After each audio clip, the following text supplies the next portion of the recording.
Hello everyone. Previous video में हमने vouchers देखे एंड काफ़ी सारे उसके ऑप्शंस देखे, फंक्शन कीज देखी। इस वीडियो में हम देखेंगे बाकी के ऑप्शंस। अभी हम है गेटवे ऑफ टैली पे। तो गेटवे ऑफ टैली पे आपको नेक्स्ट ऑप्शन दिख रहा है डे बुक का। अब डे बुक क्या होता है कि जितनी भी आपने एंट्रीज की है वो सारी एंट्रीज आपको यहाँ पे दिखती है, रिसेंट एंट्रीज दिखती है। जैसे कि हमने प्रीवियस टाइम एक एंट्रीज पास की थी परचेस की, वो अभी हमें दिख रही है।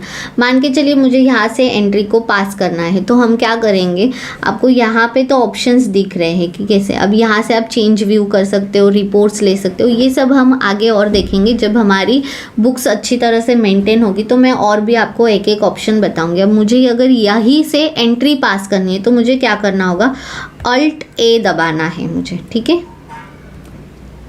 ये देखो नीचे आपको ऑप्शन दिख रहा है। आपको जो भी है ना, ये स्क्रीन पे सारी चीज़ें दिखती है, बस आपको वो जब जितना ज़्यादा आप प्रैक्टिस करोगे आपको उतना ज़्यादा वो अच्छे से समझ में आएगा। अब आपको क्या करना है, ऐड वाउचर करना है। मीन्स अभी परचेस की एंट्री है, अब आपको ना इसके सामने पेमेंट की एंट्री डालनी है, तो आपको ऐड वाउचर करना है। तो आप एस्केप करोगे, वाउचर में जाओगे, फिर यहाँ पे एंटर करोगे, फिर आप यहाँ से पेमेंट का वाउचर सिलेक्ट करोगे F5 करके। ऐसा भी आप कर सकते हो, ये लेंदी प्रोसेस है। बट अगर आपको प्रो बनना है अगर टैली में, तो आपको क्या करना होगा, जैसे कि आप जो स्क्रीन पर हो ना वहीं से आपको उस ऑप्शन पे जाते आना चाहिए। सारे ऑप्शन स्क्रीन पे ही होते हैं, बस एक है कि प्रैक्टिस की ज़रूरत होती है।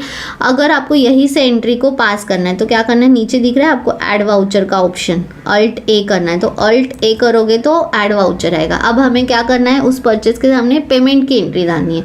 तो हम क्या करेंगे, F5 करेंगे, क्लिक नहीं करना है, फंक्शन F5 को दबाना है। अब अगर मुझे पेमेंट करना है तो मैं पेमेंट किससे करूँगी, समझ लीजिए मैं बैंक से कर रही हूँ, तो मैं यहाँ पे बैंक सेलेक्ट करूँगी, बैंक, ठीक है। अब मुझे किसको करना है, तो उस पार्टी को करना है जिसका नाम था पुंशु वर्ल्ड, तो हम उसे क्लिक करेंगे। अमाउंट क्या थी,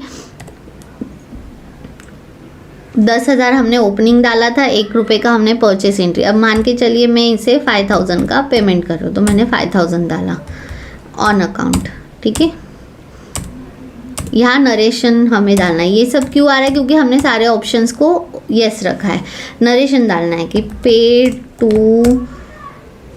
पार्टी थ्रू NEFT, ओके, ये डाल दिया हमने, एंटर एक्सेप्ट। अब देखिए यहाँ पे एंट्री आ गई 2। अब आपको डे बुक में, आप गेटवे पे हो, अगर आप डे बुक में जाओगे तो आपको 2 एंट्रीज दिखेंगी, क्योंकि अभी आपने और एक एंट्री को डाल दिया। तो ये होता है डे बुक की, आपको पूरे रिसेंट ट्रांजैक्शंस दिखते हैं, आपने कौन से एंट्री पास की। बैंकिंग का ऑप्शन है इसमें, चेक प्रिंटिंग है, रजिस्टर है, ये सब है। बट मुझे नहीं लगता फ़िलहाल इसे आपको यूज़ करना चाहिए। काफ़ी सारे लोग करते हैं बट फ़िलहाल ज़रूरत नहीं है।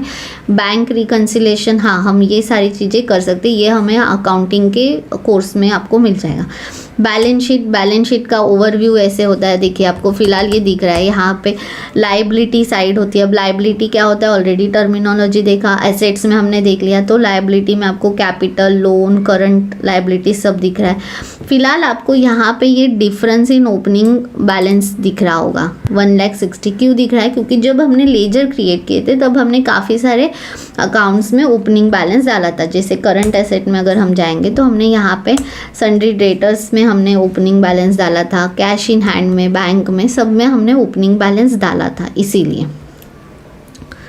तो इस तरह से ये बैलेंस शीट दिखती है। अब करंट एसेट में वो बात में, अब अगर आप नीचे देखोगे प्रॉफिट एंड लॉस, यहाँ पे आपको सेल की एंट्री नहीं बट परचेस की एंट्री दिख रही है, ठीक है। अब मुझे अगर ये एंट्री को चेंज करना है तो परचेस दिख रहा है, आप यहीं से भी सारे लेजर्स चेक कर सकते हो। फिर परचेस में जाएंगे, अप्रैल में जाएंगे, ये एंट्री को ओपन करेंगे। अब मान के चलिए मुझे इसको चेंज करना है, मैं करूँगी 1000, ठीक है। कंट्रोल ए कर देंगे, एक्सेप्ट कर दिया। अब मुझे पता चला अरे ये पुंशु तो क्रेडिटर नहीं है, डेटर है, तो हम करेंगे कंट्रोल एंटर। अगर मुझे एंट्री करते समय कोई लेजर को क्रिएट करना है तो मैं करूँगी अल्ट C, तो मुझे लेजर क्रिएट करने का ऑप्शन आएगा। यहाँ से मैं एक लेजर क्रिएट कर सकती हूँ, जैसे मैं करूँगी अकाउंट टू अकाउंट। अब इसे मैं किस में डालूँगी, सन्ड्री क्रेडिटर्स, ठीक है। कंट्रोल ए कर दिया, यस। अब मैंने इसको डाल दिया क्रेडिटर्स में। अब मैंने गलती से पुंशु में डाला था, मुझे लगा कि अरे नहीं पार्टी नेम तो अलग है, तो मैंने यहाँ से चेंज किया। क्या किया हमने, वो लेजर क्रिएट करने के लिए अल्ट सी किया, लेजर क्रिएट किया, येस किया, आ गया। अब देखो मेरा दूसरा भी लेजर दिख रहा है और ये भी लेजर दिख रहा है। तो हमने क्या किया, ये लेजर को क्रिएट किया। परचेस अकाउंट 1000 रुपये की एंट्री, ठीक है, ये हो गया मेरा, यहाँ से चेंज भी हो गया और लेजर भी हमने क्रिएट कर दिया। अब सेल्स में अगर जा रही हूँ, दिखा सेल्स में तो कोई एंट्री नहीं, मुझे मारना है। तो हमने क्या किया, सेल्स में गए, एंटर किया, यहाँ से मुझे एंट्री पास करनी है। तो हम क्या करेंगे, हमें जाना है वाउचर में एंड यहाँ से हमें फंक्शन F8 दबाना है एंड सेल्स की एंट्री। तो हम सेल्स करेंगे पुंशु वर्ल्ड पार्टी नेम, यहाँ पे हम डालेंगे सेल्स का लेजर। सेल्स लेजर में हम यहाँ पे लिखेंगे, समझिए, फीस जो भी है 2000, ठीक है।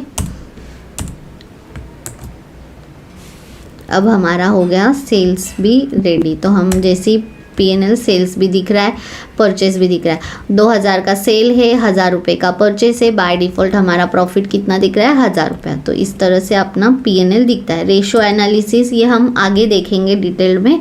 इसमें हमें रेशोज़ दिखते हैं कि आपके लाइबिलिटी और एसेट के रेशोज़ क्या है, आपका डेब्ट इक्विटी रेशो क्या है, ये सारे हमें रेशोज़ दिखते हैं।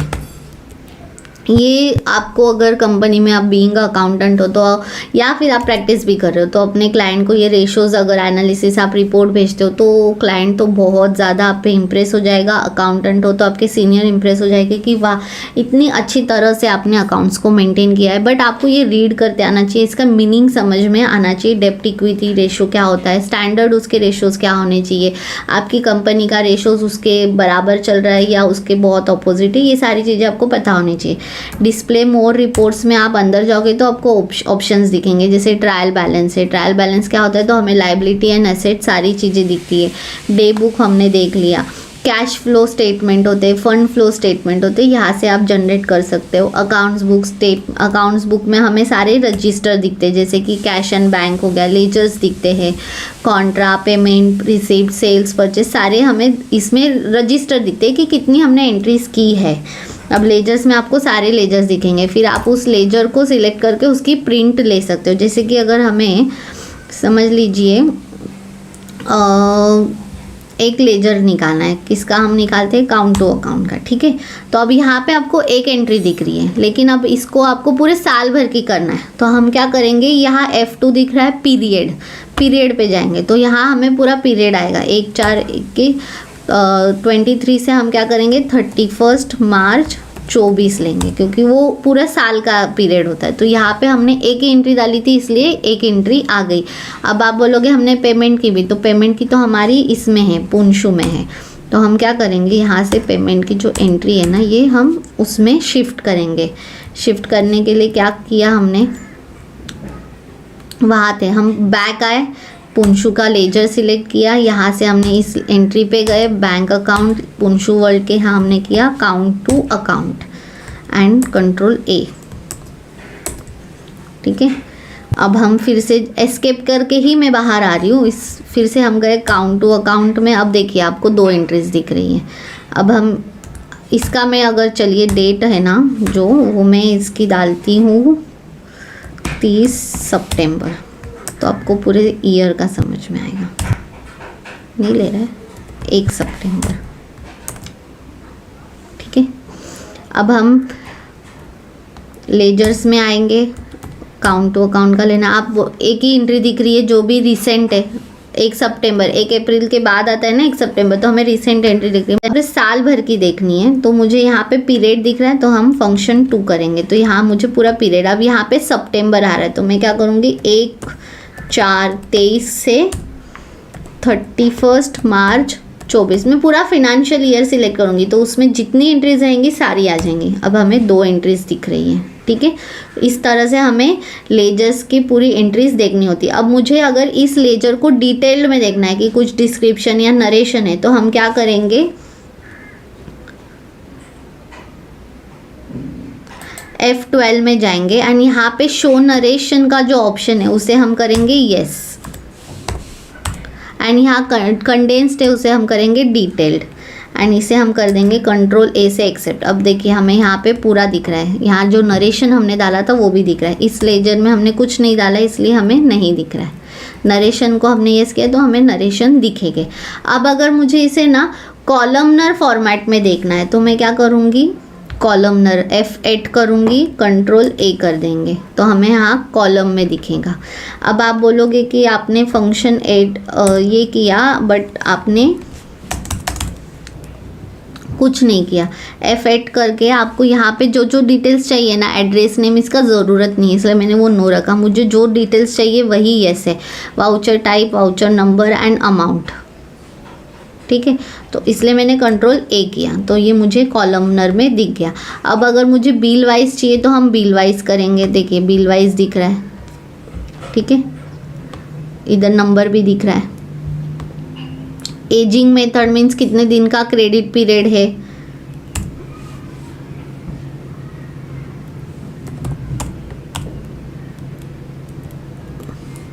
वो भी हमें यहाँ से दिखेगा। मंथली अगर हमें चाहिए तो मंथ वाइज दिखेगा। देखिए अप्रैल में बिल मारा एंड सितंबर में पेमेंट की एंट्री, तो इस तरह से हमें वो दिखेगा, ठीक है।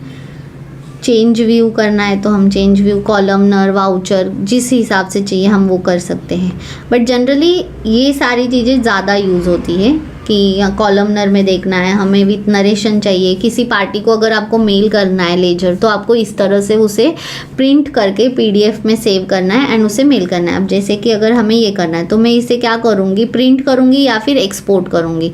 अब एक्सपोर्ट करने के लिए हमें क्या है, Alt E करेंगे। तो Alt E किया, एक्सपोर्ट में करंट में हम गए। अब आप बोलोगे कि ये कहाँ सेव होगा, कैसे सेव होगा, हमें नहीं पता। ये देखिए यहाँ पे पाथ आ रहा है, लेकिन अगर हमें हमारे हिसाब से सेव करना है तो कॉन्फ़िगर में जाना है एंड यहाँ पे कॉलमनर, यहाँ पे देखिए कंडेंस्ड है, इसको अगर चाहिए तो डिटेल कर देना। उसके बाद में अगर आप नीचे आओगे file format XML means Excel में आएगा। अब आपको पाथ सिलेक्ट करना है। अब आप क्या करोगे, ड्राइव से सिलेक्ट करोगे जहाँ आपको सेव करना है। यहाँ मुझे सेव करना है तो मैंने ये सिलेक्ट कर दिया, एंटर किया। अब ये होगा कंट्रोल ए करके एक्सेप्ट। अब हम E को प्रेस करेंगे तो वो हो जाएगा एक्सपोर्ट। अब देखिए यहाँ पे एक्सपोर्ट, यहाँ लोकेशन पे आ भी गया। अरे XML सॉरी एक्सेल में चाहिए ना।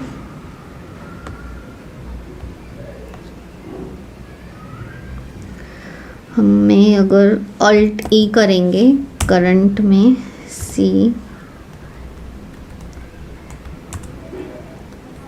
सॉरी एक्सेल सिलेक्ट करना है। हमने XML किया था, एक्सेल करना है या PDF जो भी है। अगर PDF करेंगे तो PDF, यहाँ से मैं पाथ को सिलेक्ट करूँगी, ड्राइव जो हाँ मुझे सेव करना है एंड E को प्रेस करेंगे। देखिए PDF में हमारा ये हो गया लेजर सेव। अब इसे हमें क्लाइंट को मेल करना है तो इस तरह से आपको लेजर, जहाँ पे बोलते हैं ना कि हमें लेजर रिकन्सिलेशन करना है तो वहाँ पे हमें इस तरह से करना होता है। ये हो गया। आप एक्सपोर्ट कर सकते हो, मैंने PDF में किया, या एक्सेल भी कर सकते हो, या फिर आप इसे सीधा प्रिंट भी कर सकते हो। प्रिंट का भी ऑप्शन होता है, आप प्रिंट भी कर सकते हो। आपको जिस फॉर्मेट में, अगर एक्चुअल प्रिंट चाहिए तो आप यहीं से डायरेक्ट प्रिंटर कनेक्ट है तो प्रिंट कर सकते हो। यहाँ पे प्रीव्यू देख लेना कि कैसा आ रहा है, ऐसा आ रहा है, अगर सही है तो ठीक, या फिर कॉन्फ़िगरेशन में जाके आप सारे ऑप्शंस को सिलेक्ट कर सकते हो। आपको कॉलमनर चाहिए, कंडेंस डिटेल्ड में चाहिए, नेम चाहिए, सिर्फ क्या चाहिए, ये सारे आपको, एंड यहाँ पे आपको प्रिंटर सिलेक्ट करना है।